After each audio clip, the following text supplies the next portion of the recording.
ઓમ નમઃ સિદ્ધેભ્યઃ. ઓમ નમઃ સિદ્ધેભ્યઃ. ઓમ નમઃ સિદ્ધેભ્યઃ. મંગલાષ્ટક સ્તોત્ર છે.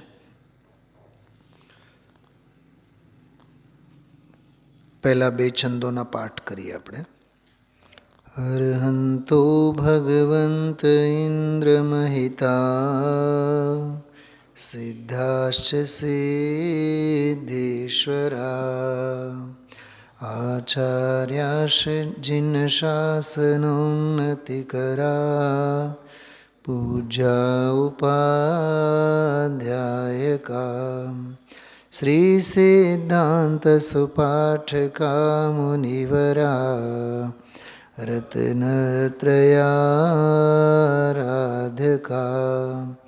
પંચેતે પરમેષ્ઠિનઃ પ્રતિદિનં કુર્વન્તુ નઃ મંગલમ.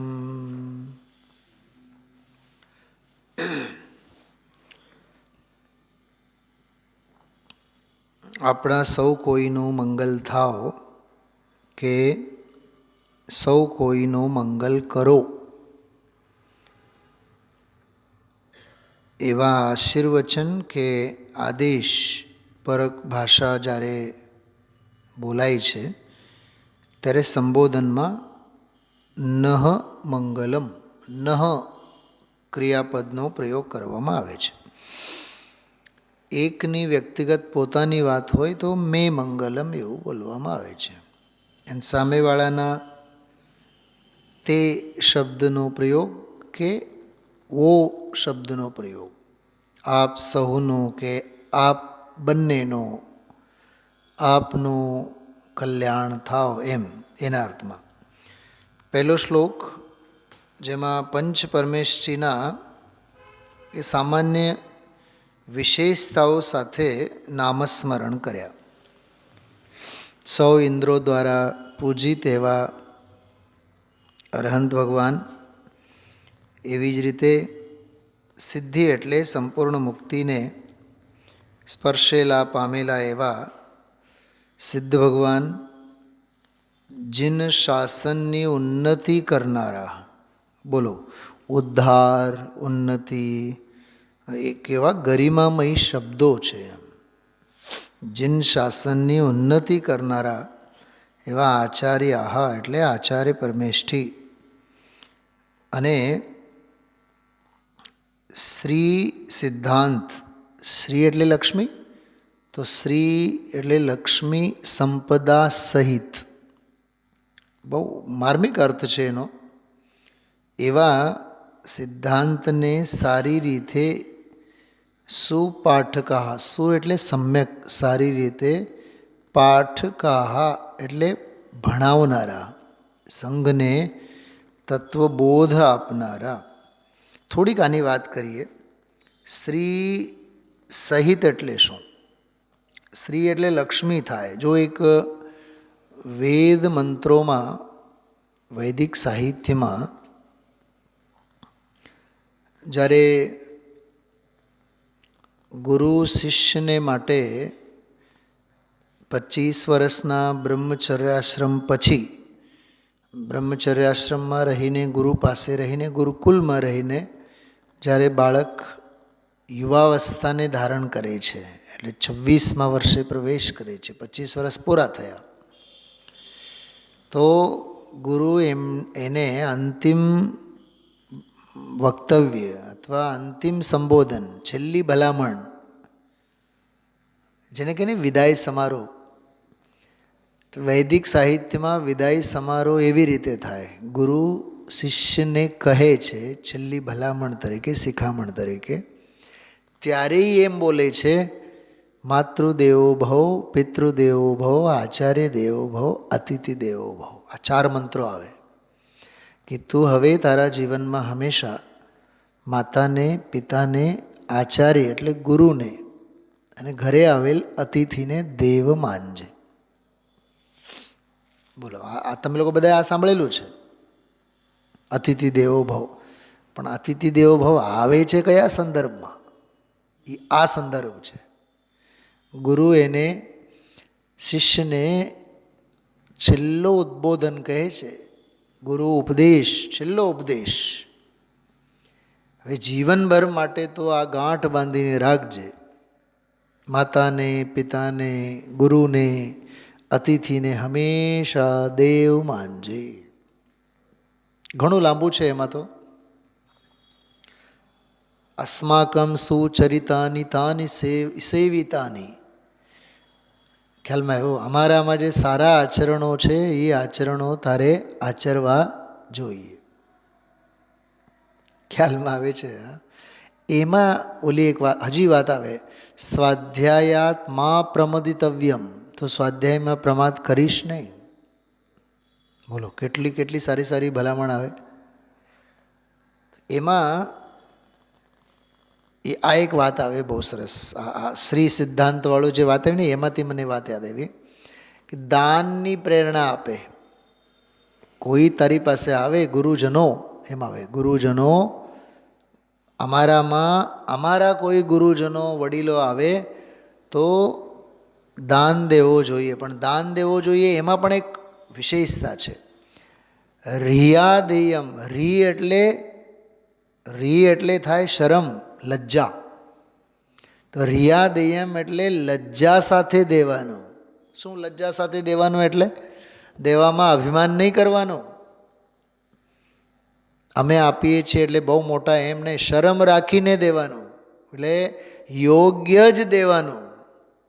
ક્યાંક દેવામાં, દાન આપવામાં કંઈ ગડબડી ન થવી જોઈએ. એટલે નિર્દોષ દાન દેવું એમ. રિયાદેયમ. એક બીજો એમાં શબ્દ આવે શ્રીયાદેયમ. એના માટે મેં આ યાદ કર્યું. શ્રીયાદેયમ એટલે શ્રી એટલે લક્ષ્મી. એટલે કાંઈ પણ તમે સામેવાળા ગુરુજનોને આપો એ કિંમતી હોવી જોઈએ. શું કિંમતી હોવી જોઈએ? એટલે મૂલ્યવાન હોવું જોઈએ. જે ગુરુને તમે દાન આપશો એ શોભે એવું હોવું જોઈએ. શું ખ્યાલમાં ભાવ ભાષણ થાય છે? હા, સમજો ભિખારીને આપશો તો 5 રૂપિયાની નોટ આપશો. કોઈ મોટા માણસને ગિફ્ટ આપશો તો શું આપશો? 500, 1000, 5000ની વસ્તુ તો આપશો કે નહીં? દેવામાં એમાં પોતાની ઇજ્જતનો સવાલ છે ને એમાં. હા, પહેરીને રાખી મૂકેલા ફેંકી દેવાના કપડાં ભિખારીને આપશો, પણ કોઈ સાધર્મીને આપશો ત્યારે, વિદ્વાનને આપશો ત્યારે. કમલેશભાઈ, પોઈન્ટ સમજાય છે મારો? વાપરેલા તો નહીં જ આપો ને, અને આપો તો એ સામેવાળાને શોભે એવો આપો ને. પોઈન્ટ જુઓ તમે. તો શ્રીયાદેયમ, એ શ્રી એટલે લક્ષ્મી. એ આ જાતની લક્ષ્મી એટલે કિંમતી, મૂલ્યવાન. બોલો, અત્યારે જે અહીંયા 40-45 મિનિટ સુધી જે જ્ઞાનદાન દેવાય છે એ શ્રીવાળું જ્ઞાનદાન છે કે નહીં? કે બફમમાં જ હવામાં ગોળીબારી કરીએ છીએ આપણે? કરોડો ચક્રવર્તીનો વૈભવ આપો તોય આ નહીં મળે જે આ 40 મિનિટમાં મળે છે. પણ એની કિંમત કોને? જે કરે એને.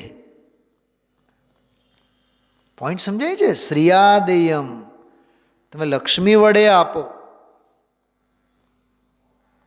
એટલે 100% પોટેન્શિયલ, તમારે ડેડિકેશન 100% હોવું જોઈએ. વક્તાનો તો હોય અને શ્રોતાનો ન હોય. બોલો. અચ્છા, કુબેરનો તો 100% ડેડિકેશન છે કે નહીં સમોસરની રચનામાં? સૌધર્મનો છે કે નહીં? અને અમારા તમારા ભવ્ય જીવોનો કેટલો ડેડિકેશન? શું કીધું ભાભીશ્રીયા? ઓલા પૈસા વાપરનારા વાપરે છે. કોણ? કુબેર સૌધર્મ. બુદ્ધિ પૂરી વાપરે છે, અને આપણે જઈને બેસનારા સાંભળીને ઘર ભેગા. અરે એણે જેટલી કિંમત ચૂકવી છે એની કિંમત તો કરો. એમણે તો કુબેર અને સૌધર્મ તો દરેક અંતર્મુહૂર્તમાં સમોસરણની રચના બનાવે, મટાડે, નવા બનાવ્યા રાખે. ઠીક છે, દૈવી રચના છે, પણ એની કિંમત તો વસૂલ થવી જોઈએ ને. એની કદર ક્યારે થઈ કહેવાય? જ્યારે આપણે સમોસરણમાં જનારા તત્વજ્ઞાન નો સ્વીકાર કરીએ, જીવનમાં એને ઉતારીએ તો કહેવાય. બોલો. હા કમલેશભાઈ, છોકરા પાછળ તમે લાખો રૂપિયા ખર્ચો કરો અને હજારોએ રળી નહીં આપે તો વળતર શું? એ તો બેકાર ગયું ને, પૈસા બધા પાણીમાં ગયો ને, પાણી ઢોળ. એમ વક્તા શાસ્ત્રોમાંથી કાઢીને, જેમ ગુરુદેવશ્રી આગમમાંથી અધ્યાત્મમાંથી બધું કાઢીને એમ દરિયો ઉછાળે આપણે આમે, અને આપણે આમ સાંભળ્યું અને બીજા કાનમાંથી કાઢી નાખ્યો તો વળતર શું આપ્યું આપણે ગુરુદેવશ્રીને? હું શ્રીયાદયમ એની વાત કરું છું. ભાવભાષણ થાય તો બહુ જોરદાર વિષય છે. શ્રી સિદ્ધાંત, કેવો સિદ્ધાંત જેમાં લક્ષ્મી છે, સંપદા છે. તો શ્રી વડે, લક્ષ્મી વડે સિદ્ધાંતનો હંમેશા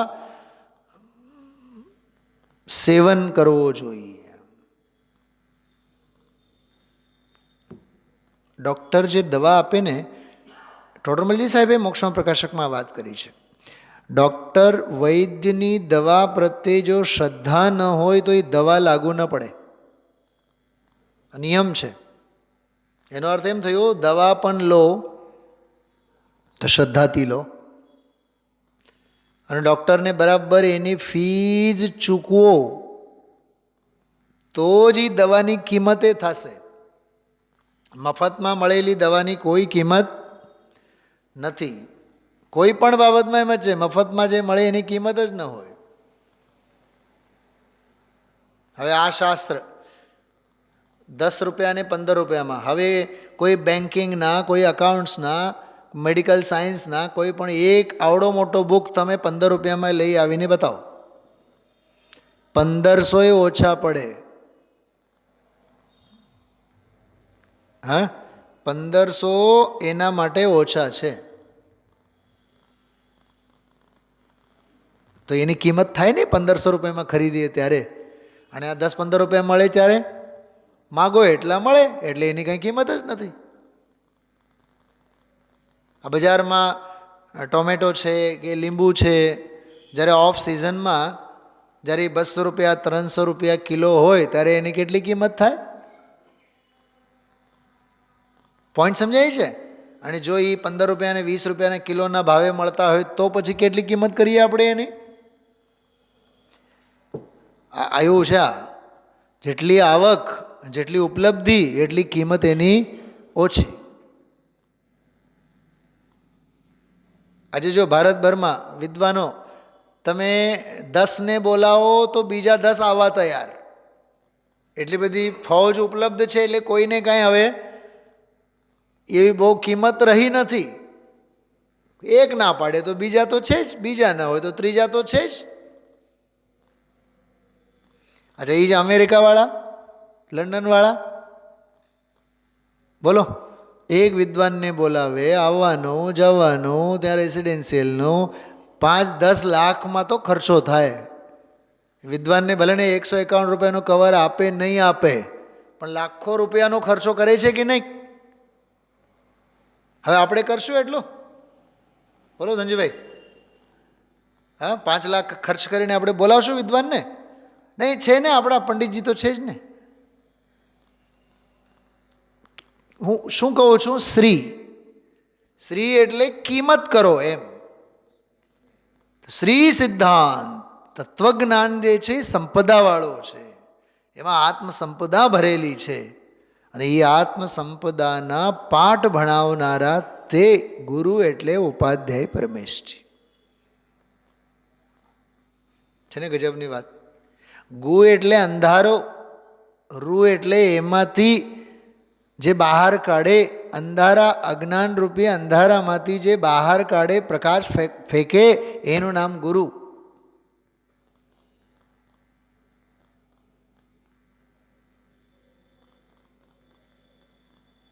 આવું છે. આ બધું બહુ અદ્ભુત બાબતો છે બધા. તો આ પહેલો છંદ, આ ઉપાધ્યાય પરમેષ્ઠીના સંદર્ભમાં થોડીક વાત હતી, એટલે 5 પરમેષ્ઠીના સામાન્ય સ્વરૂપની ચર્ચા આમાં છે. બીજા કાવ્યમાં જુઓ, એમાં આપણે મહિમા પરક, અરહંત, સિદ્ધ એ બધાની વાત આમાં પાંચે પરમેશ્વરની વાત કરીએ. થોડોક હું અર્થ માત્ર વાંચું છું. શ્રીમન નમ્ર સુરા સુરેન્દ્ર મુકુટ પ્રદ્યોત રત્ન પ્રભા ભાસ્વત પાદ નખેન્દવ એવું લખેલું છે.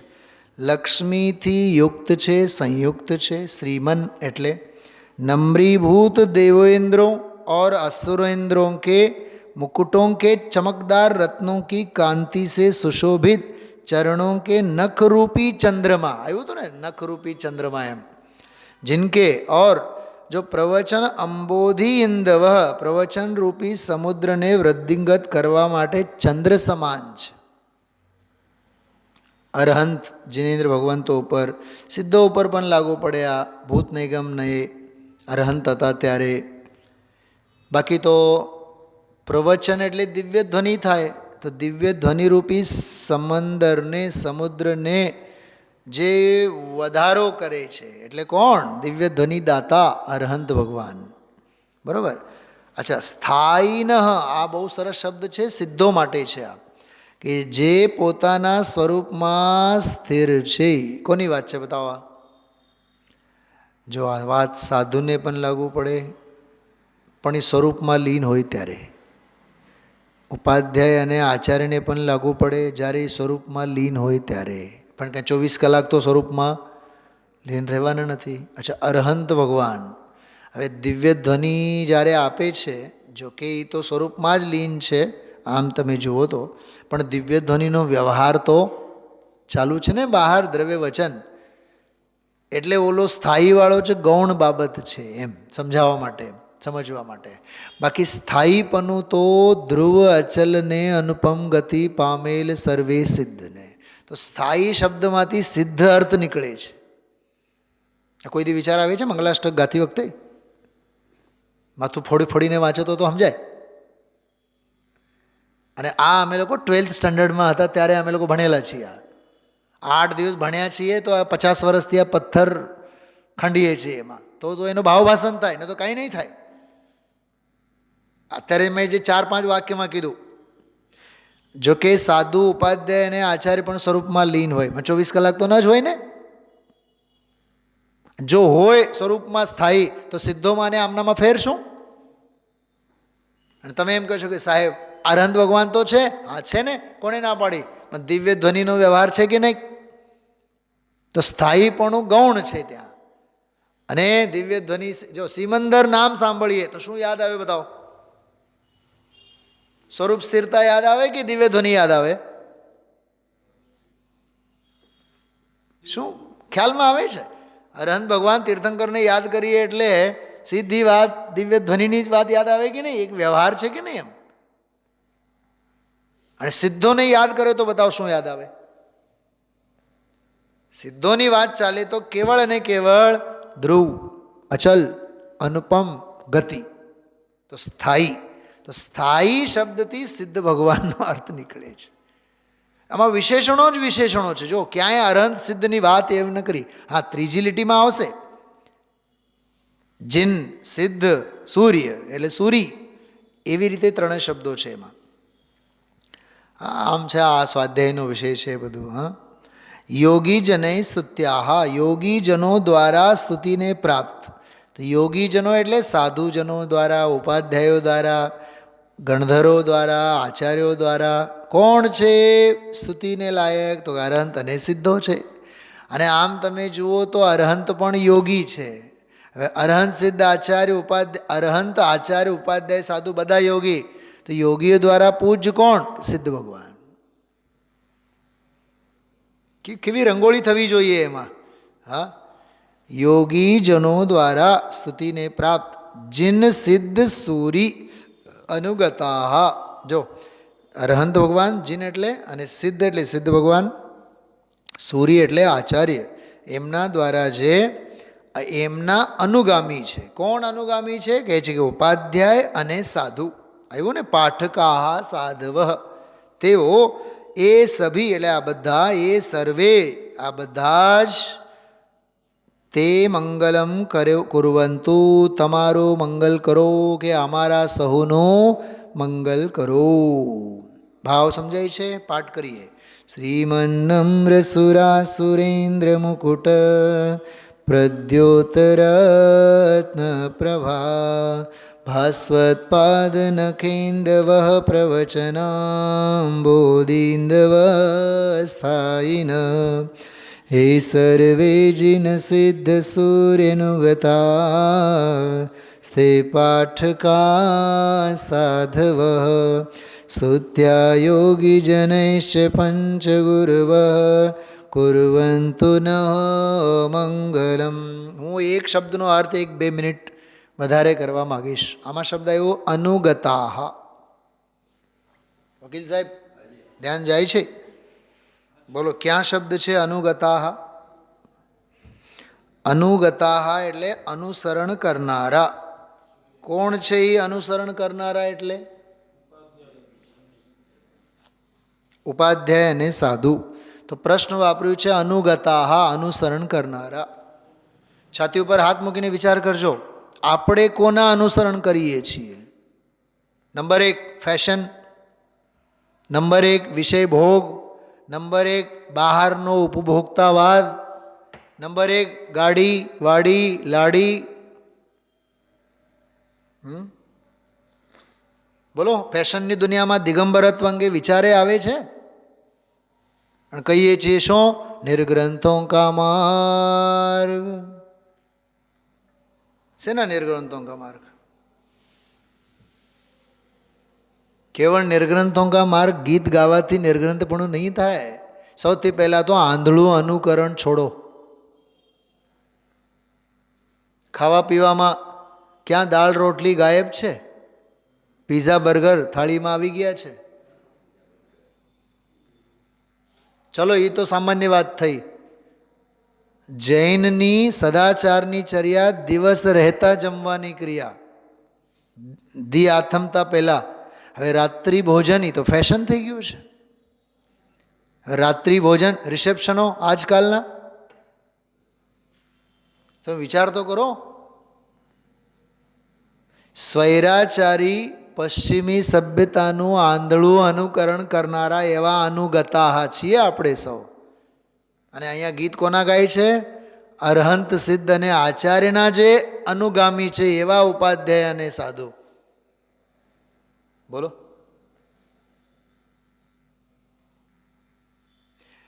ભોગીઓના આપણે અનુગામી છીએ. જીનવાણી કહે છે યોગીઓના અનુગામી થાવ. રાગીઓનું અનુસરણ નહીં કરો, વૈરાગી અને વીતરાગીનો અનુસરણ કરો. મહાવીર સ્વામી નયન પથગામી ભવતુ મે. બોલો હા, પહેરાવમાં, ઓઢાવમાં, ઓઢવામાં, ખાનપાનમાં, બોલો ક્યાંય કોઈથી આપણે ઓના ઓતરીએ એવા છીએ? હા, આજકાલના તો આપણા ઉત્સવોમાં પણ ખાણીપીણી કેવી થઈ ગઈ છે. હા, પંચકલ્યાણકોમાં, આ મોટા મોટા ઉત્સવોમાં આ વાત કરવી પણ શરમજનક લાગે કમલેશભાઈ. અને આપણે જ છીએ એવા આયોજનોમાં જ્યારે જઈએ ત્યારે ખાનપાનમાં જરાય એડજસ્ટમેન્ટ નહીં, કોમ્પ્રોમાઇઝ નહીં, બધું હાઈ ફાઈ જોઈએ. વાત યોગીની અને ખાનપાન ભોગીનું. ખોટું હોય તો બતાવો તમે.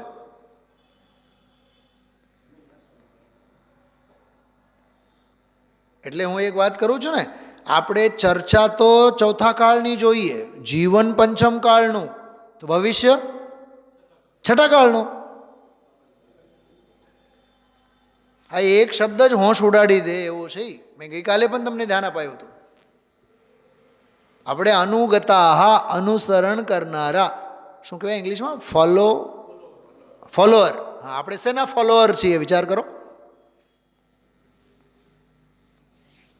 શું સાહેબ છે ને ગજબની વાત. પ્રશ્ન છે કે નહીં બતાવો. ધન્ય છે તે મુનિ ભગવંતો, ધન્ય છે તે ઉપાધ્યાય પરમેષ્ઠી. હંમેશા નજરની સામે અરહંત સિદ્ધ અને આચાર્યોને મૂકીને જ કેળી કેડીએ ચાલે. એ અમારા આદર્શ છે. અમારા આચાર્યો આમ ફરમાવે છે, અમારા સિદ્ધ ભગવંતોનું આમ કહેવું છે, અરહંતોની વાણીમાં આમ આવેલું છે. બોલો. એમ ઉપાધ્યાય પરમેષ્ઠી શિષ્યોને બોધ આપે અને એવી રીતે સાધકો સાધના કરે. અહીંયા તો કોઈ તત્વની વાત કરવા જાઓ, તમે જૈન થઈને રાત્રે જમો છો? એ ભાઈ તમારે જવા દો ધર્મ, અમને ખાવા દો. બોલો.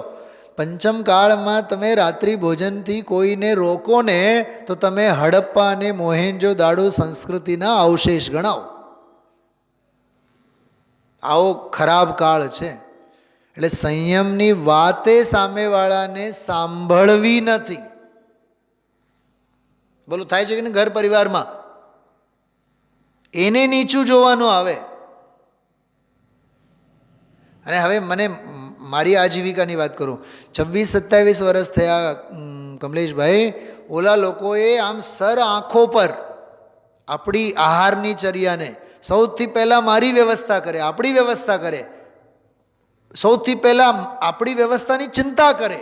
મેં કીધું, જય જિનેન્દ્ર, તમારે ચિંતા કરવાની જરૂર નથી. ક્યાંય પણ હોય કાર્યક્રમ, રિટાયરમેન્ટનો, આનો તેનો, હવે એ બધું સંચાલન આપણે કરીએ છીએ, તો સૌથી પહેલાં એ ભોજનને આપણી ચિંતા પ્રિન્સિપલ કરે. અને હું કહું છું કે તમે મારા નિમિત્તે તમે ઉપાધિ નહીં લેતા. આપણને એમ થાય કે એ લોકોની માનસિક ટેન્શન અને ત્રાસ જોઈને આપણને એમ લાગે પાપના ભાગીદાર આપણે બનીએ.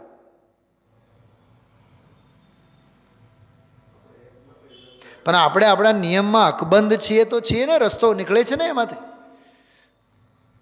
વરસદીમાં કમલેશભાઈ 5-6 દિવસ તો મારા 1 વીક તો સમજી જ લેવાનું, વરસદીમાં સાંજનું જમવાનું નહીં જ થાય. કેવળ અને કેવળ ત્યાં નોકરીના કંઈ કોઈને કોઈ આયોજન કારણ. પણ એમાં શું, ભૂખે કંઈ મરી તો નથી જવાના આપણે. ભરપેટ મનુજ ક્यों મરતા હૈ. નરકમાં તો અન્નનો દાનો નથી હોતો.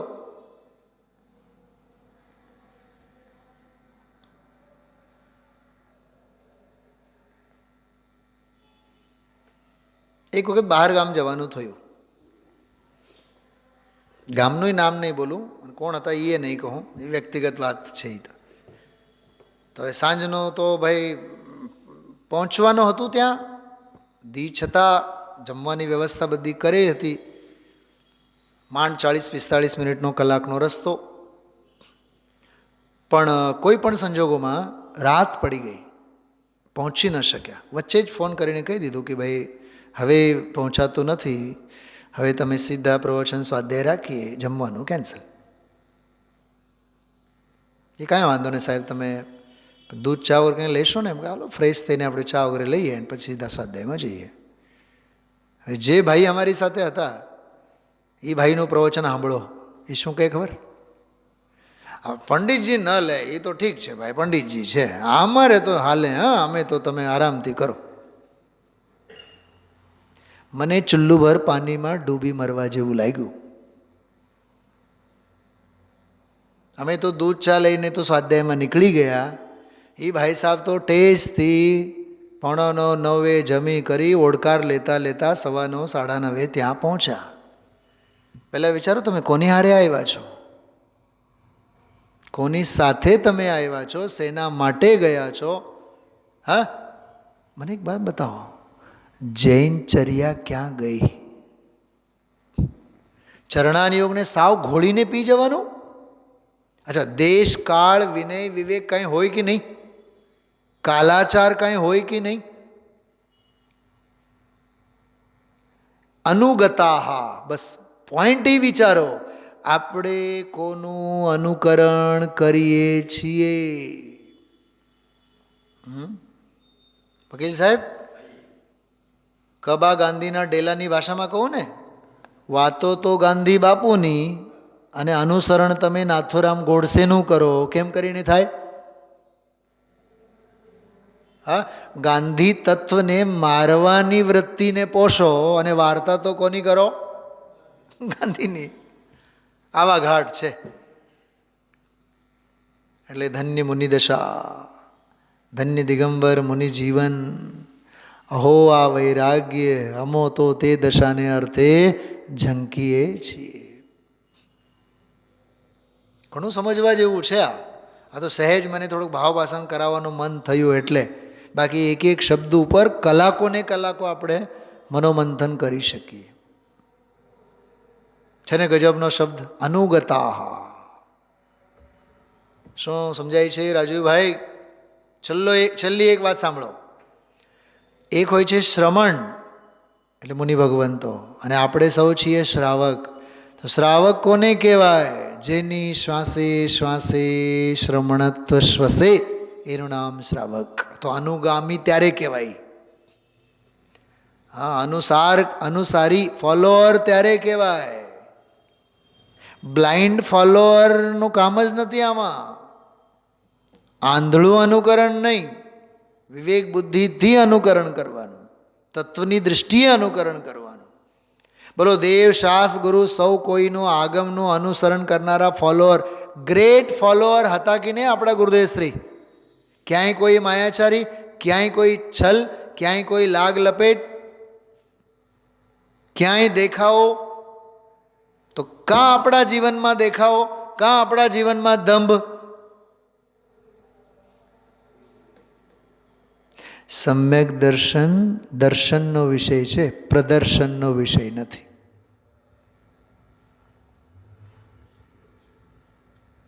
ચલો, બે કાવ્યો થયા છે, હવે ત્રીજું કાવ્ય. હવે આમાં જો ત્રીજા કાવ્યમાં રત્નત્રયરૂપ મોક્ષ માર્ગની ચર્ચા, જીન ધર્મની ચર્ચા, જીનવાણીની ચર્ચા, જીન ચૈત્ય જીન પ્રતિમાની ચર્ચા અને જીનાલય એની ચર્ચા. તો નવ દેવતાઓમાં જે નવ દેવતા એટલે પાંચ પરમેશ્વરની વાત તો પૂરી થઈ ગઈ. હવે રહ્યા ચાર. તો જીન ચૈત્ય, ચૈત્યાલય, જીનવાણી અને જીનધર્મ, એ ચાર તો આમાં છે જ, પ્લસમાં આમાં ધર્મની વિશેષ ચર્ચા કરવામાં આવી છે. જો સમ્યક પહેલાં અર્થ સમજીએ. સમ્યક દર્શન બોધ વ્રત અમલમ. અમલમ શબ્દ છે, અમલ. અમલ એટલે નિર્મલ. તો નિર્મલ શું?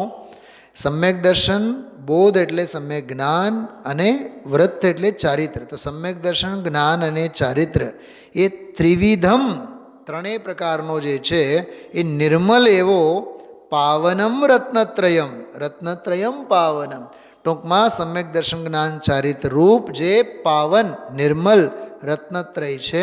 પછી કહે છે મુક્તિશ્રી નગરાધિનાથ જીનપતિ ઉક્ત,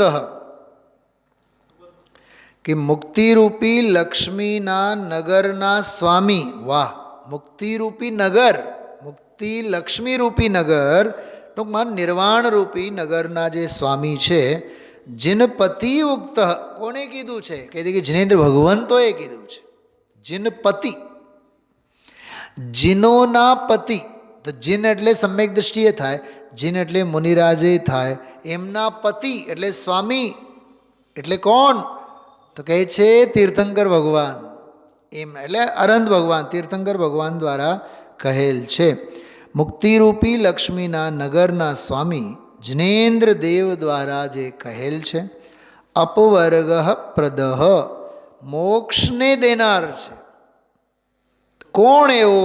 કહે છે કે ધર્મ. જો આ ત્રીજી લીટીમાં પહેલો શબ્દ જે છે ને ધર્મ, એ ધર્મનો વિસ્તાર બે લીટીમાં કર્યો, પહેલી બીજી. ફરીથી સાંભળો, બહુ જોરદાર છે આ. કે સમ્યક દર્શન જ્ઞાન અને ચારિત્ર એવું જે રત્નત્રય, નિર્મલ રત્નત્રય રૂપ છે, અને જેણે મુક્તિરૂપી નગરના અધિપતિએ કહ્યું છે, અને અપવર્ગ પ્રદહ, અપવર્ગ એટલે મોક્ષ, ઓલા ધર્મ અર્થ કામ, એ ત્રણ સિવાયનો આ છે. માટે એવો મોક્ષને દેનારો કોણ? કહે છે કે જીન ધર્મ. ધર્મ, બોલો, ધર્મ એને કહેવાય જે મુક્તિને આપે, જે જિનેન્દ્ર ભગવંતો દ્વારા કહેલ છે, અને જે સમ્યક દર્શન જ્ઞાન ચારિત્ર સ્વરૂપ છે. પહેલા મને બતાવો, સમજાય છે વાત? શેની વાત ચાલે છે આ? બોલો, શેની વાત ચાલે છે? ધર્મની વાત ચાલે છે. ધર્મની વાત ચાલે છે. ધર્મનું બંધારણ સમજાવે છે કે ધર્મનું બંધારણ શું? નંબર 1, જે સમ્યક દર્શન જ્ઞાન ચારિત્ર સ્વરૂપ છે. બીજું, કોઈએ રથ્યા પુરુષ એટલે રસ્તે રખડતા ગાંડા માણસે નથી કીધું, ઘરની ધોરાજી નથી. આ 3 લોકના નાથ જિનેન્દ્ર ભગવંતોએ જેને નિરૂપ્યું છે, કહ્યું છે. અને પોતે કેવો છે ધર્મ? જે મુક્તિને અપાવનારું છે. બેસે છે મગજમાં 3 શબ્દો, 3 વિશેષણો. જે રત્નત્રય સ્વરૂપ છે, જીનવર કથિત છે, મુક્તિને અપાવનાર છે, મુક્તિદાયક છે. એવું જે ધર્મ, એમ ધર્મ એ ધર્મના વિશેષણો. હવે ધર્મની વિશેષણની જે વાત આવી એટલે રત્નગણ સાવકાચાર્યની મને એક વાત યાદ આવે છે. દેશયામી સમીચીનમ, તે સમીચીન ધર્મને હું બતાવીશ. ધર્મમ કર્મ નિબર્રણમ, જે ધર્મ કર્મનો નાશ કરે. સંસાર દુઃખતઃ સત્વાન યો ધરતી ઉત્તમે સુખે, જે સંસારી જીવોને દુઃખોમાંથી કાઢીને મુક્તિમાં અપાવે, મોક્ષ સુખમાં સ્થાપિત કરે, એનું નામ ધર્મ. અને પછી બીજા છંદમાં આવ્યો, સુદ્રષ્ટિ જ્ઞાન વૃત્તાની ધર્મમ ધર્મેશ્વરા વિદુ. સુદ્રષ્ટિ, સમ્યક દર્શન, જ્ઞાન અને ચારિત્ર ત્રણેયને ધર્મમ, ધર્મ તરીકે ધર્મેશ્વરા વિદુ, તીર્થંકર ભગવંતો એને ધર્મ કહે છે.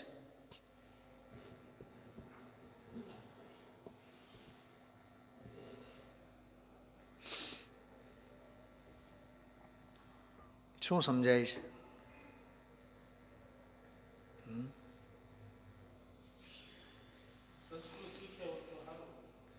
એટલે टोडरमलजी साहबे કીધું છે કે થોડા बहुत तो न्याय व्याकरण का अभ्यास होना चाहिए, હોવું જોઈએ. હવે આપણને સંસ્કૃતનો એક શબ્દ નહીં આવે, આત્મખ્યાતિનો એક વાક્યનો અર્થ ન કરીએ તોય આપણે સમયસારના પાઠી. બોલો કેવો ગોળ ગોળ હાલે છે કમલેશભાઈ, ભોપાળો બધો. એમાં પછી સમયસાર બધું આવડે જે પ્રાકૃતમાં છે. સંસ્કૃતમાં ટપો નહીં પડે, પ્રાકૃતમાં શું ટપો પડે? અભ્યાસ તો હોવો જોઈએ ને. હા રાજુભાઈ, હવે હું તમારે ત્યાં આવીને તમારા કોમ્પ્યુટરમાં શું કહેવાય, તમારા ઝેરોક્સના મશીનોમાં મગજમારી કરું તો તમને ગાંડામાં નહીં ખતો તમે મને? એ મારો વિષય જ નથી. આ તો ઊંચી દુકાન, ફીકે પકવાન જેવા ઘાટ છે. સમયસાર આવડે? હા આવડે આવડે. કરો, અર્થ કરો તો એકવાર. વંદિત તું શબ્દનો અર્થ કરીને બતાવો. વધી વધીને ગુજરાતીમાં બોલી કે વંદન થાવ, પણ એ વંદન થાવ એનો વ્યાકરણનો અર્થ કરો. નમઃ સમય સારાય છે ને કમલેશભાઈ, એના 9 અર્થ છે. નમઃ સમય સારાય એટલે 24 તીર્થંકરને વંદન, સમય સારાય એટલે સમયસારને વંદન, અરહંતને વંદન, સિદ્ધને વંદન, આચાર્યને વંદન. આ બધા 9 અર્થ છે જુદા જુદા, અને એ બરાબર એમાંથી નીકળે છે. આચાર્યોના કોઈ દી શાસ્ત્ર તો વાંચવા નથી, બસ છપછપિયા ઉપર ઉપર મારીને આપણને બધું આવડી ગયું. વિચારવું જોઈએ. ભરેલા ચણામાંથી અવાજ નહીં આવે, અને સૂકા ભટ્ટ ચણા હોય ને એને ફોતરું પણ બધું સુકાઈ ગયેલું હોય, ઉપરનો છિલકા ફોતરું એ અંદરમાં ખકડ્યા રાખે. અડધો ભરેલો ઘડો હંમેશા છલકાય, ભરેલો કોઈ દી નહીં છલકાય. તો ધર્મ એને કહેવાય. બોલો, દેશયામી સમીચીનમ. વાહ, શબ્દનો પ્રયોગ કેટલું સરસ છે. દેશયામી, હું દેશના આપીશ, હું સમજાવીશ નહીં, હું શાસ્ત્ર લખીશ એમ નથી કીધું, હું દેશના આપીશ. સમંતભદ્રાચાર્ય, દેશયામી સમીચીનમ ધર્મમ કર્મ નિબર્રણમ, સંસાર દુઃખતઃ સત્વાન યો ધરતી ઉત્તમે સુખી. સુદ્રષ્ટિ જ્ઞાન વૃત્તાની ધર્મમ ધર્મેશ્વરા વિદુ.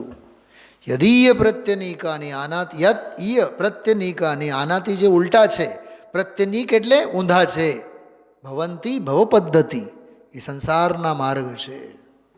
આ બધું અમે કમલેશ કુમાર જયપુર જતા પહેલાં ગોખીને ગયા હતા અમે લોકો. આ બધું જે હું બોલું ને હમણાં સંસ્કૃતમાં, એ બધું જયપુર જતાં પહેલાં અમને અમારા ગુરુજીએ ખોપડીમાં બેસાડી દીધા હતા. આ કાંઈ વરસ 2 વર્ષની સાધના કંઈ એનું નથી. આ ઓલો ગોકેશ જે વિશ્વ ચેમ્પિયન બન્યો એ કાંઈ રાતોરાત ચેમ્પિયન નથી બન્યો. એ વર્ષોની નિંદર હરામ થઈ હોય. અને ઓલો સામેવાળો ચાલ્યો એટલે તરત જ સમજી ગયો કે હવે આપણે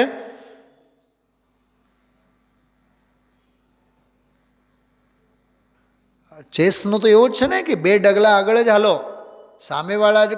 સામેવાળા કેવા પગલાં ભરવાના છે એના પછીનો પગલો આપણું કયું હશે એના અંગે પહેલેથી જ વિચારી લેવાનું. આવું છે, ગજબ છે આ તત્વજ્ઞાન. હા, બહુ સાધના, આનો આનંદ, આનો ફળ બહુ અદ્ભુત છે. તો ધર્મ એને કહેવાય. તો અહીંયા થયું જીન ધર્મ. હવે આગળ સુક્તિ સુધા. વાહ, એક જ શબ્દ છે, સુઉક્તિ સુધા.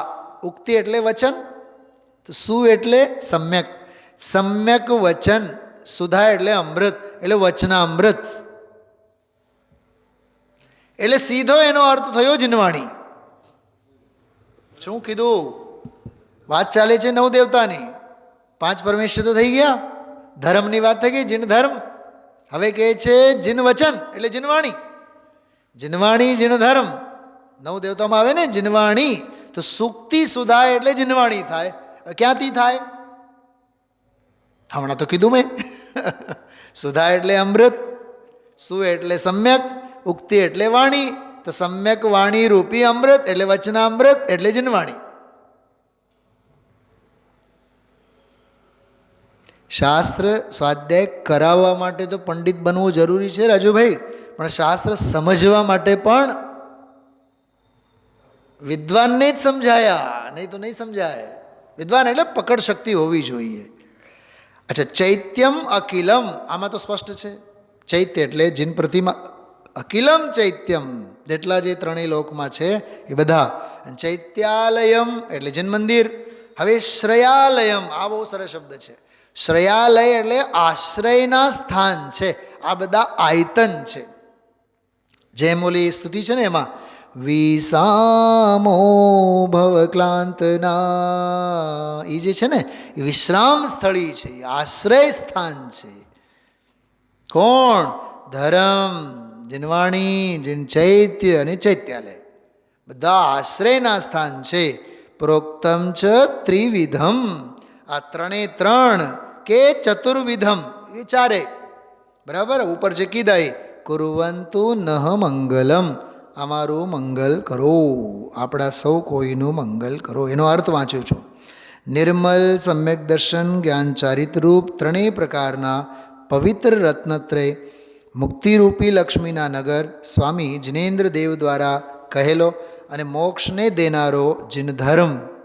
બોલો, અપવર્ગ પ્રદહ જીન ધર્મ, ક્યાં શું એનો ગૌરવ છે.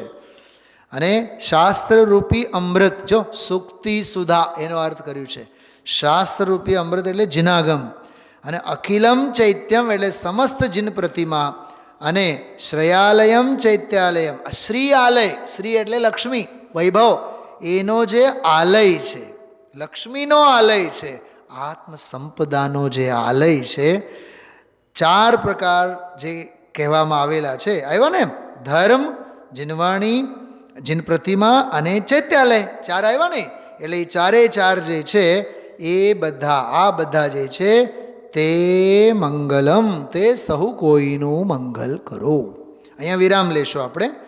એટલે આ 3જા છંદનો પાઠ સાથે આપણે વિરામ લેશું.